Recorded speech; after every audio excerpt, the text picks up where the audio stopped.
लहके तू चल जाई है कोई छामे अपन बंद लहके तू चल जाई है फिर जवाने के जान जहिया तोर शादी है तो मिले लाई है काटी के देबो अपन दिलवा के जान जहिया तो शादी है तो मिले लाई है काटी के देबो अपन दिलवा के जान लहके तू चल जाई है खोइछा में अपन बंद कह के रख ली है फिर जवा में के जान जान के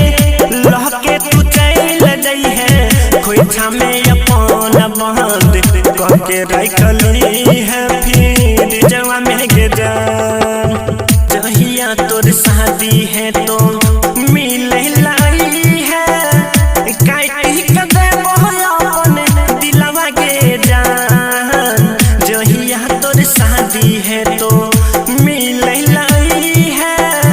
काटी के देबो अपन दिलवा के जान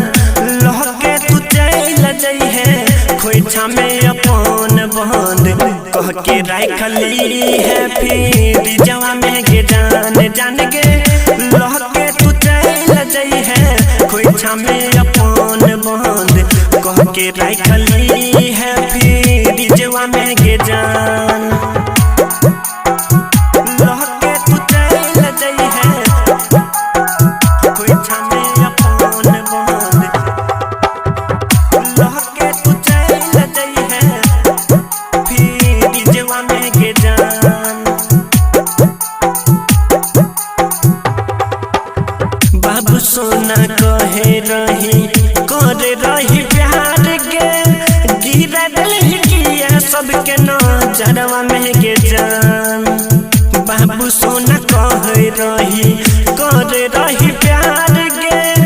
गिरा दिल किया सबके नजरवा में के जान जान के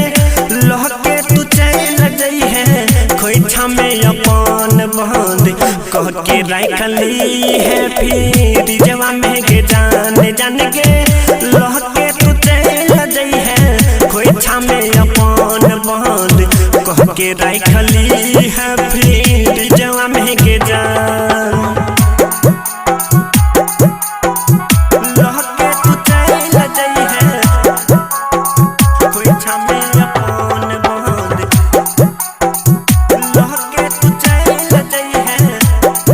फिर जवा में के जान लहके तू चल जाई है राइटर केस के तू अपना बनैलही मार ले तू नीरज गोली भेजवा में के जान राइटर केस के तू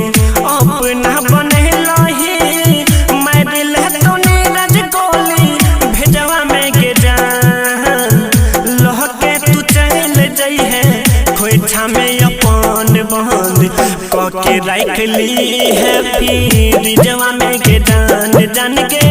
लहके तू चल जाई है खोइछा में अपन बंद कह के रख ली है फिर जवा में के